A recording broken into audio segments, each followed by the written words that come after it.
Applying it to fertility, what are the ways that PCOS can show up in someone, before they try to have a baby and think, something's not right, and go in and find out that there are hormone imbalances and issues. How does PCOS show up in sort of normal life? So one of the most common ways that PCOS shows up is with weight gain. Okay. So what often happens is that about 70% of people with polycystic ovarian syndrome will have something known as insulin resistance. And insulin resistance is basically like a pre-diabetic state. It's where your body stops using insulin effectively. And so maybe if I can just quickly say that, when you eat a meal and you've got some carbs in the meal, it gets broken down in your body, turns into sugar. Yeah.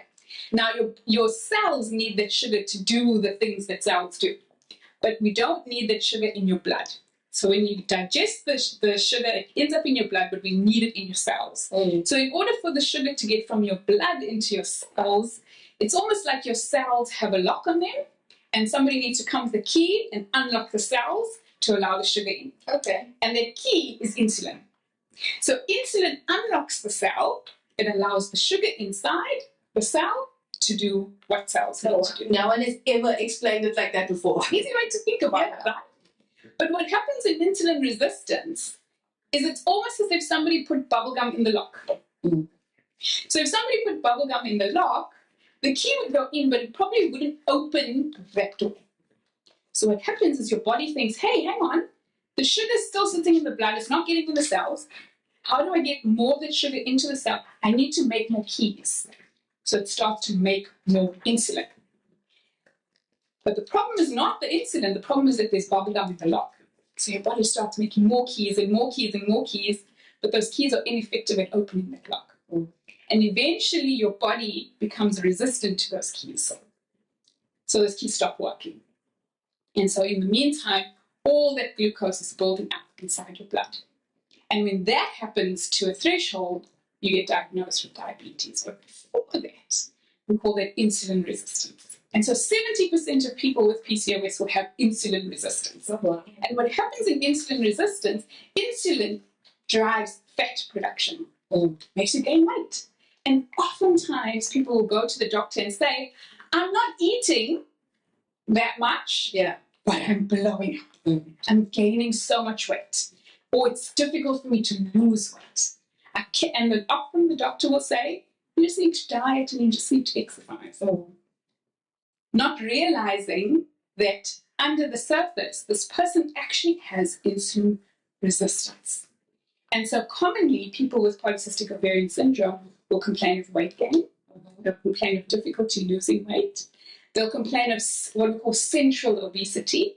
That's like tire, that cover fat that sits around. Yeah, the donut. Yeah. They'll complain of, or maybe they won't complain of, or maybe they won't even notice. But commonly, insulin resistance will give you things like skin tags. You have little patches of dark skin that start to develop everywhere. Some people even have a darkening of the skin behind the neck or under the arms. All these are signs of insulin resistance. And associated with that, you may have things like acne. You may have abnormal hair growth, hair loss on the top of your head. And then, of course, symptoms of a missing period or long periods of time before you menstruate again. What we say long menstrual cycles. So if your period is coming, if you're having your period within more than 35-day cycles, so from day one of the first period to day one of the next period, if that time is more than 35 days, then we would say that that is a long menstrual cycle. And that's a clue for us that perhaps you're not ovulating. And when you're not ovulating, then part of the reason why is because insulin resistance affects your ovary's ability to ovulate. And so that's often the constellation of symptoms, or the reason why people who go into the doctor is to lose weight, or to have a baby, or their period's constantly. And so typically, if you have a doctor who's awake enough to kind of put that together, then you may start to get tested for PCOS. It's a little bit easier, I'd say, to get a diagnosis of PCOS than endometriosis because it doesn't involve invasive surgery. It doesn't involve you going to theatre. But again, because PCOS is just a group of symptoms, sometimes actually getting the right tests done and putting them together to get the diagnosis of PCOS, sometimes it just doesn't work out like that.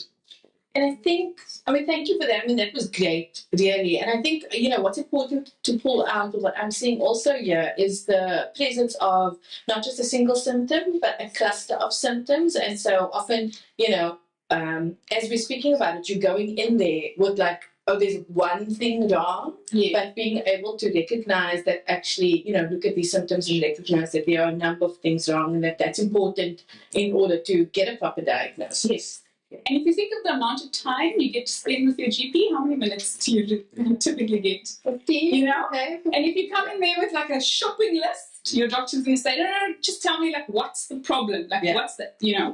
And so oftentimes as the person seeking help, you feel pressure because you don't feel like you're wasting the doctor's time. And at the same time, the doctor's got a waiting room of like 50 people that they need to see. Yeah.